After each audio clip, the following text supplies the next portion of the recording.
Okay, so for everyone else who's just here and just tuning in, the point of this is I'm calling it superpowering your reference management. And the whole idea is just to make your literature search process and integration into whatever you're writing easier. And your literature reading. At the end of this, if we have time, I'll also talk about literature search, because there's some things that not everybody knows. But okay, basically to start, I'm just going to show you my workflow in getting information from the internet and doing something with it. I'm actually going to not have a different display. I'm just going to try to show you mine. Mirror. Nice.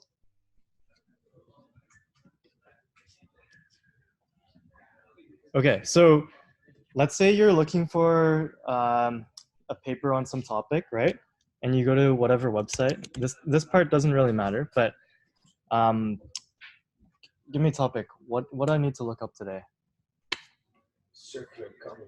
Circular economy. Wow. Okay, so I looked up circular economy. I'm like, wow, circular economy in China. That's cool. A review on circular economy. That's probably really cool. It has 91 citations.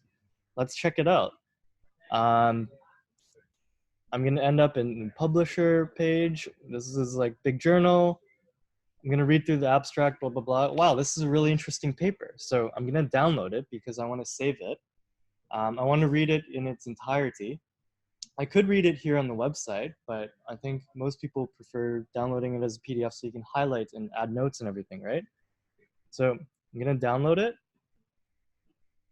and click save. And what ends up happening is it goes into my downloads folder. Like, this is different for everybody, right? But that's where it ends up for me. And what I do is I open up Mendeley.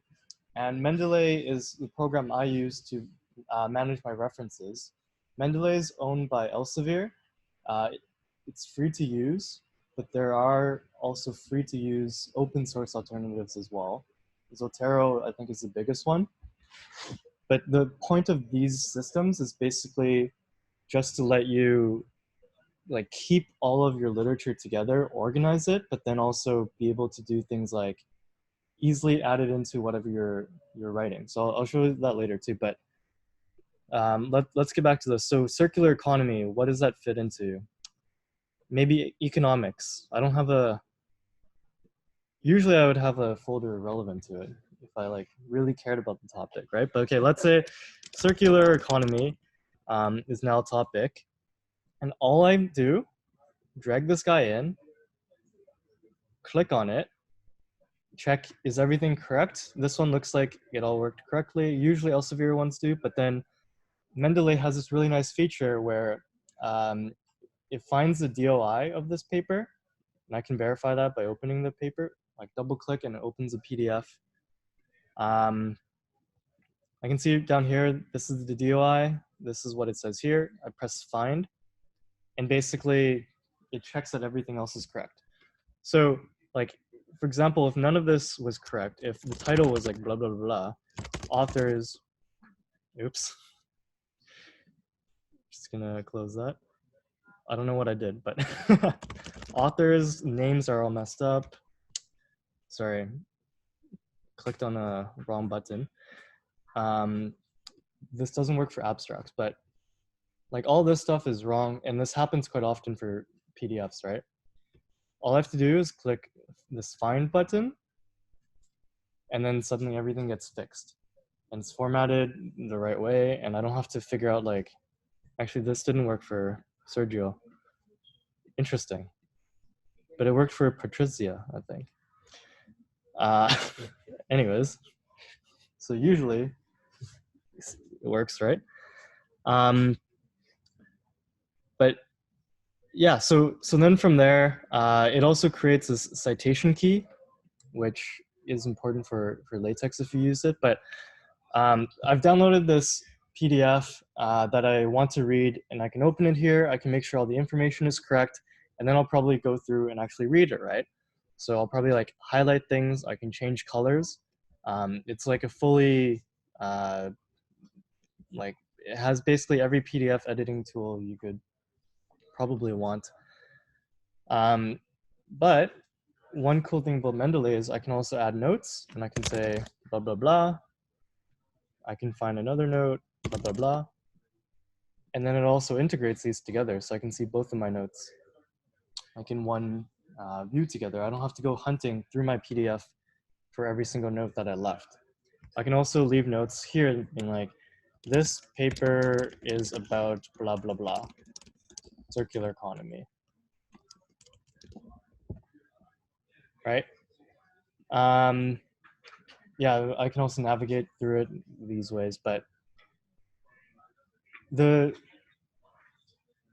I think, yeah, like one of the main tools, or one of the main reasons why I use Mendeley is because of this PDF annotation tool. I find it incredibly helpful because it's like Adobe Acrobat, it's like Apple Preview or whatever, but then this also syncs to my iPad and my iPhone. So if I want to read PDFs on the go, the annotated versions of what I'm reading are also there. And if I annotate there, it also goes back to my computer. I think you might be able to accomplish the same through Zotero and Dropbox. I think I told you, Trivik, I think, tweeted about this.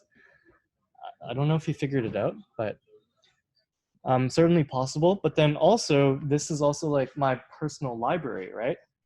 Like I've basically throughout the years created a bunch of folders related to things I'm interested in. Every one of my EPUB readings I've kept in a folder called Master EPUB Readings. Corporate law somehow ended up in here accidentally, but like for every one of my classes, right? I have it separated, and I have, if relevant, PDFs available. Like this from Yilin last year, right? But okay, so I'll come back to Mendeley because there's some other important features, but those are the main ones. But okay, so I've like taken this information that I want. Now I want to integrate it into a paper, right? So if I were using VS Code and doing LaTeX locally, which is what I'm doing for my thesis, what happens is Mendeley and Zotero, I think, no, Zotero through an extension, Mendeley through a built-in native function. I can create a bibtext file that automatically updates in a path that I've specified, right? So if I like go to this file, basically whenever I import something or change a name, everything just gets automatically updated. Then in, oops, not that. Then in my LaTeX working directory,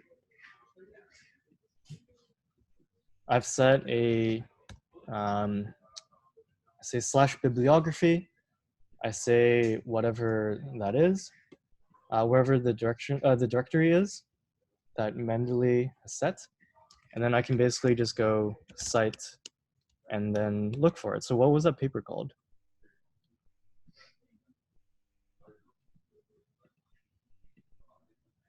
Gizinli. So the citation key that we found earlier that it automatically created is here. I copy that. And then in my LaTeX compilation, I can just type that in. And then basically it'll create that citation. Because it's LaTeX, I have to run bibtext on it first before it actually works. But for things that I've already imported before, I can usually just search through here. And that's not working right now for some reason.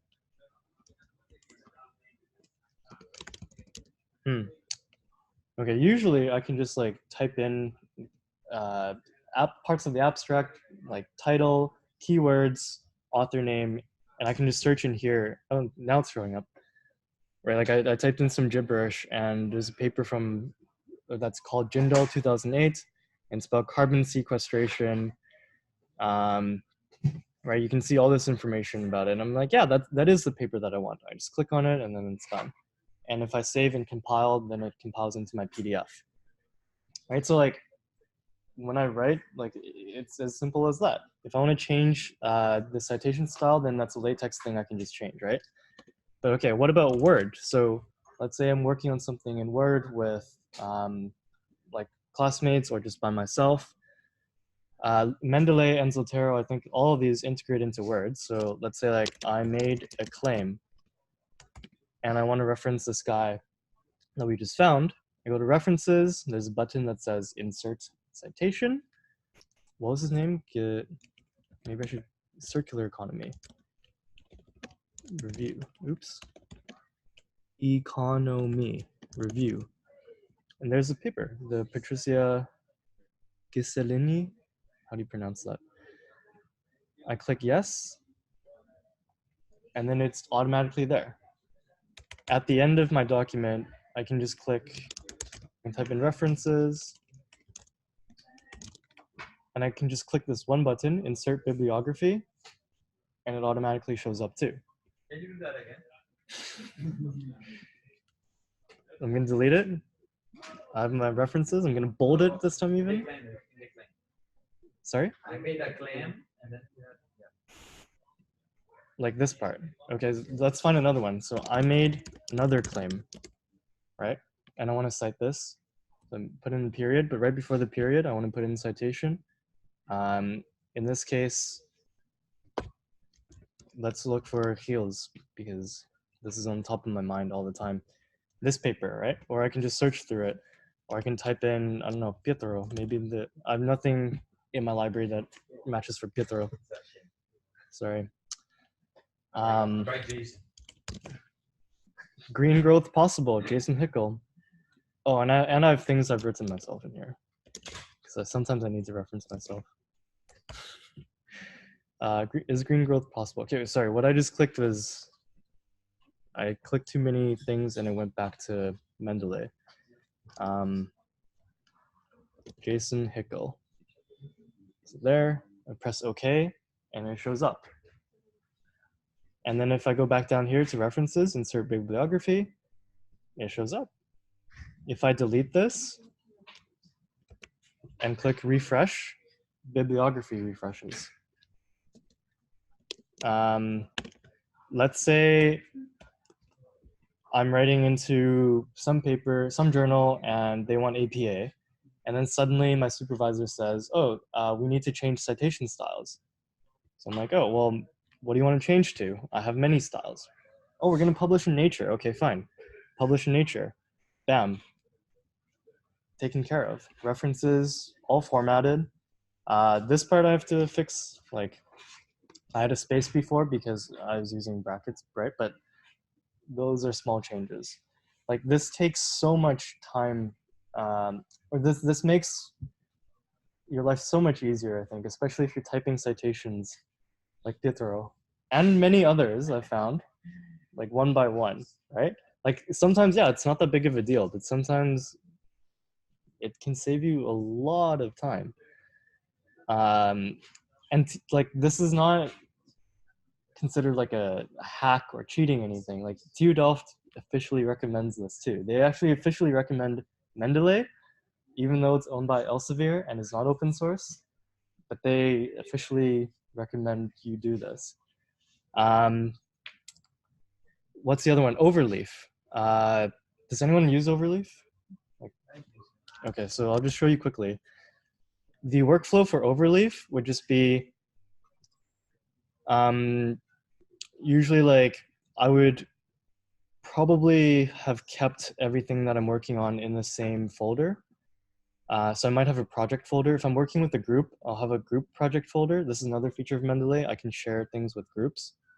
So anyways, like if I click the top directory on something, I can just Control A, file, export, and then export a .bib file, right? So this .bib file I'm just gonna call test.bib, put it into downloads. I go back to Overleaf, and then I just, wherever I need it, just upload, drag my test.bib file in, it uploads, make sure my make sure my LaTeX file knows that I have a test.bib file. I can't remember in this exactly where we put it. I think it might be this input sources.bib, but it might need to be test.bib. It might actually already work already. Actually, it does, yeah. These papers, I recognize them. I can just type it in and then it'll compile. And so if I was using Overleaf, like as I added papers, I would have to upload it or export, upload, and update every time. If you have premium Overleaf, you can integrate all of this. I don't, unfortunately. But where is that? Yeah, somewhere in here there's a button that says like, yeah, if you have premium premium Overleaf, Mendeley and Zotero, you can directly connect in, and then you don't have to do uploading. It's just the same as if you're doing it locally, like I was doing. LaTeX ID?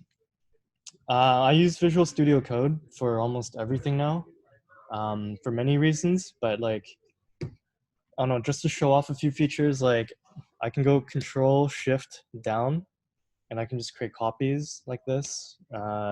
This isn't the best example, but my sub-research questions here. Let's say I wanted to move one sub-research question down. I could like just cut it and then move it, but I can also just go Option down and just move it, right?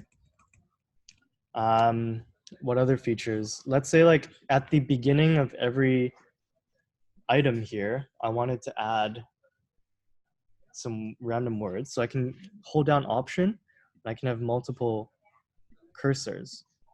So then I can type in like sub research question. Well, if I typed it in correctly, right? But like this is why I use VS Code, or this is one of the reasons why. Like I think the text editing features are so powerful. Has Git integrated into it, so like you can see, I just changed this file a little bit. It shows me what I changed. I can have like infinite extensions that do different things. Like if I were coding, this would be a bit more obvious. Actually, I can show you my netlogo file. Netlogo, yeah, right, like it highlights everything just like other IDs, but this has a thing called rainbow brackets, where if I have different brackets, eventually they become rainbow colored, so I can see like really easily exactly which ones are matched up. But anyways, yeah, we can talk about VS Code more later. Where is the PDF file? If you want to generate the PDF file, Well, because I compile locally, if I click compile, it just in the same directory creates a PDF. And right now, it's supposed to recompile whenever I save, but something's not working with that, and I actually have to type in make, and it says there's an error, but it's actually fine. The errors I blame on the TU Delft template. Yeah, then there's a button here. I can just click. I can hide this guy, and then I can see my entire proposal. It's like this random citation I just added in section 3. We can go and find it. Right here, number 2. Right, the circular economy paper we just found, a review on circular economy, right? It's right there, it's formatted, it's even hyperlinked, so I can just click on it and go to the DOI and access it, or whoever's reading my citation. Yeah, so I think this is like the meat of this session, just to show you how easily you can manage references and how like it doesn't have to be a mess of PDFs on your computer, citations everywhere. Actually, yeah, one more thing, because Elias and I were talking about this yesterday. Mendeley, the way I've set up, and maybe Zotero as well, is whenever I import a document, so like the original document we just downloaded was called 1-S 2.0 whatever, right? Like it's unintelligible. The way I've organized it right now is whenever I import something, it actually makes a copy of the file. It moves it into this folder called Mendeley organized. That's just what I decided to call it. And then I rename the file to be author year title. So if we actually look for this paper, this circular, what was it called again? Circular economy. Review. This is a Mendeley glitch, doesn't show everything well. A review on the circular economy, right? I can say open containing folder, and then you can see right here, this has been renamed into author's last names, the year, and the title. So if I share this with anybody, then it's super easy. If I import it onto my iPad, because I sometimes like write on PDFs as well, then it's named something that I can immediately recognize, right? It's on 1-2.0, whatever. Yeah, and like every single PDF I've read You is here. already also set some sort of syncing map folder onto your iPad. Mendeley comes with 2 gigabytes and syncs that way. Yeah. You have to click the sync button on the top. The downside is like they like 100% look at what you're reading, but then they also give you recommendations based on that. So I mean, like, is it a privacy issue? I don't know. As long as you're aware of it. Yeah, because it also sometimes recommends papers to me that I didn't find, and it's like, oh, like that's actually really relevant. Yeah. Yeah, that's the part where you step that you use while using the software. That's the step that allows you to import references to a text editor. Where you get a step that missed. Okay. Importing everything in Mendeley and before moving to the text editor. Yeah, so that's a PDF. I download the PDF usually, and I literally just drag it into like the interface. Yeah. Yep. You can also, on the top left, you can click add. You can add an entry manually. So sometimes like, sometimes the PDF's too big and you don't want to reference the whole thing, right? Or sometimes you download the PDF for a book, but you only want to reference one chapter of it, and you don't want to like deal with the PDF. So then here you could just say book section, blah, blah, blah, book, blah, blah, blah, blah, and type it in manually. If you have the DOI, you can just put the DOI in and press search, and then everything gets filled automatically. It doesn't work for every book though. I think only like Springer books have book sections working properly. I think Elsevier books don't. Does Elsevier even publish books? Anyways, that doesn't matter. Like thousands of journals, but anyways, yeah, I think the reference side. Does anyone have questions? I think like that's just my workflow, and people can have different workflows, but I think like I've cut down the amount of work I've had to do to like look for papers and integrate them into my writing, probably by like 5 or more times, right? Like it's super easy for me now. Oh, one like very small thing in Mendeley is I can just highlight this, press Control-C, and then I have the citation copied into my text too. So if somebody's like, hey, what did you just read? I can just copy and paste that super easily. And in here, I can also change citation styles. So okay, apart from this, I also wanted to talk about a few other things. If you're not interested, like feel free to leave. But so different citation styles, it's not always easy to find. Sometimes Mendeley, like you can just search for this.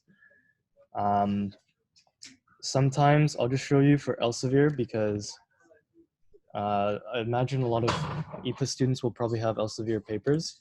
But if you just literally type in like Elsevier Mendeley citation format, where is this guy?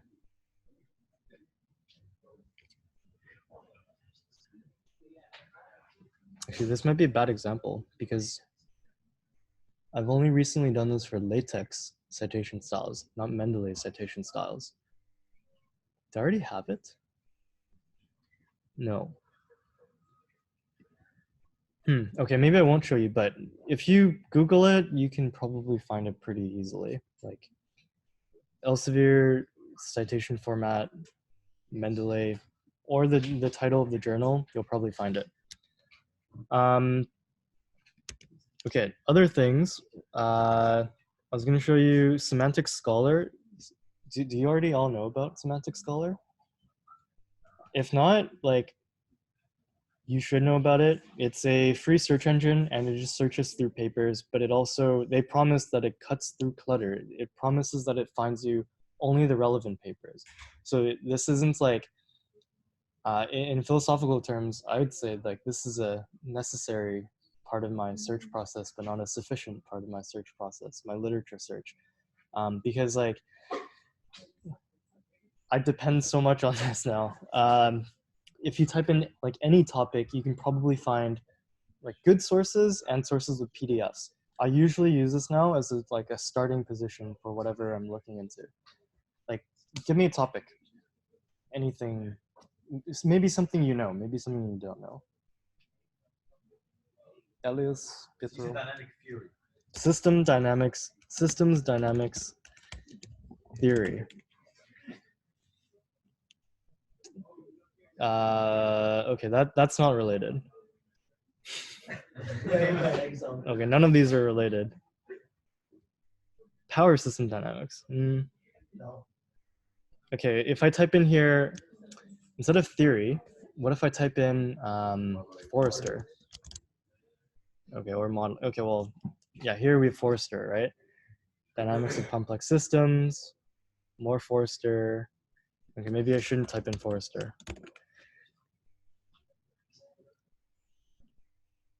Yeah, I mean, I think all of these are pretty relevant. Business system dynamics. What's the difference between that one and I don't know Google Scholar? Yeah. So these guys promise that they use AI to figure out what you want to read. Google Scholar absolutely works too, right? I'm not saying don't use Google Scholar. I'm saying like this I like because usually it finds something useful. It also very clearly shows you citations. And quite often has a direct link to a PDF, which is super helpful. Whereas Google Scholar sometimes like it takes you to the publisher page and then you have to deal with that. Like I find this just like a few steps faster to work through.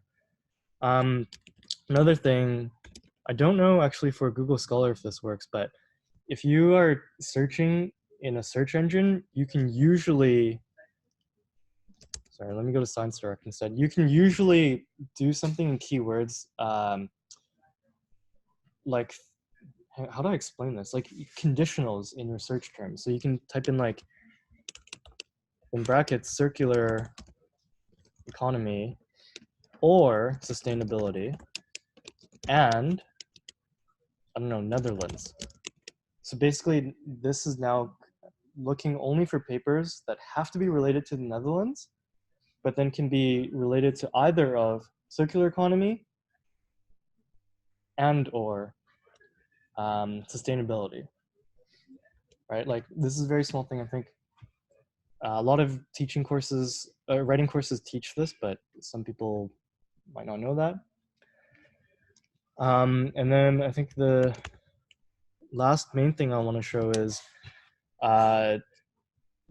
more of an idea less than a tool. This is one tool that you can use to do it, but essentially the idea is just like you can apply network analysis to your literature search too. TU Delft has actually done this for TU Delft. They've created a network of what topics all of the academics at TU Delft like write about, how much they cite each other, how much they collaborate between different faculties. But like, let's just say I want to learn more about circular economy. I only have one paper here, unfortunately, relevant, but let's see how it works. So I'm going to take this circular economy paper we found earlier. I'm going to export the .bib again. And this is going to be called circular economy.bib. I go back up here and I upload it. Do I have to click save? I can't remember. No, I don't click save. Okay, this isn't a sufficient enough example, I think. Because what this is doing is just showing one paper and everybody that it cites. I thought that this looked further and looked at what each of these also cited. Let me quickly drop another example. Like if I go to, Can you go for the opposite direction as well? Like Yeah. papers that cited the one. yeah. So here I have a paper from John Stuart Mill, 1870. So hopefully I can do that. I can show you that. Whereas like 2018 papers, it wouldn't, right? Or 2019 papers, it might not. So let's do this again. Actually, this isn't circular economy anymore. This is a bunch of papers that I've been reading about like steady state economics. I think I sent some to you, right, Yorian? So let's delete this guy because it's not relevant. Import it again. Nope, wrong file. Import it again. And it's going to take a while, but it's going to draw out this huge network map. If I zoom out a bit, holy cow. Okay, I might have added too many. Probably when you put me on there, then. Oh man. Okay, so this particular tool is open source on GitHub, and you can download it and run it locally, so it might be faster. But you can see within whatever I've uploaded, there are a few like different sections, right? Different clusters, so to speak. And you can see like there are a few papers that tie a lot of these fields together. So like, let's look at this paper. What was this? So yeah, orange is everything that I uploaded. Everything else is either a citation that's in there or a citation that, or somebody that cited it. So what is this paper? Yeah, do you know this? Salas, 2017. This is like exact. Red. It's the project executions of I don't know what. Red is an international carbon or forest management scheme. Okay, in Brazil, through different means, financial means. Are you sure you can read Portuguese? I'm just kidding.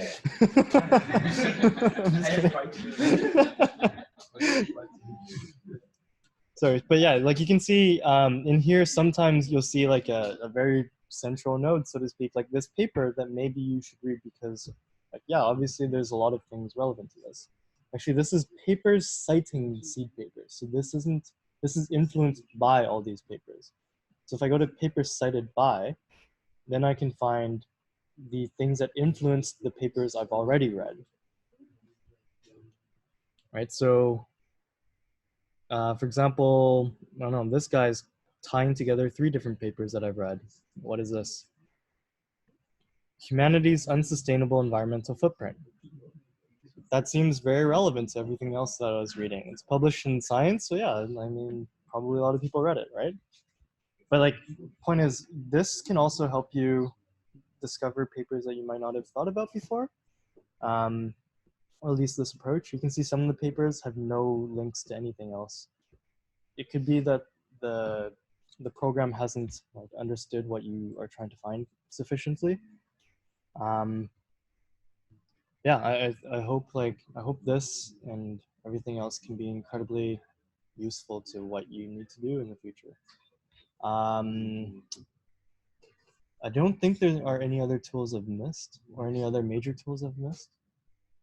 Yeah, I'm always happy to talk about this. One last question. Yeah. Like when you download the paper, that circular economy paper, Mm-hmm. you simply download it. You download it, but I don't have an account on this. I was here. Remember which site? Okay, great. Yeah, how is This is actually something I did want to talk about. Yeah, so we're just for the sake of the recording, yeah, if you're on EduRoam, usually it works. Sometimes it doesn't. For the sake of example, I'm just gonna connect to my hotspot, create a new window, and we'll go into another thing, and I'll show you a nice tool that I've built. So is it connected? Okay. Can you think of a topic? Circular economy? Yeah. Do that again. Economy review. This is the same paper again. Oh, no, it's not. It's a different paper. But you can see it says get access, right? Yeah, exactly. So the tool I've built for macOS, I know you're on Windows. I just type in OSA script, OSA script, to Delft proxy. I press enter. And basically what it does is it automatically goes to the TU Delft proxy. I'll show you in a second. I have to log in here, but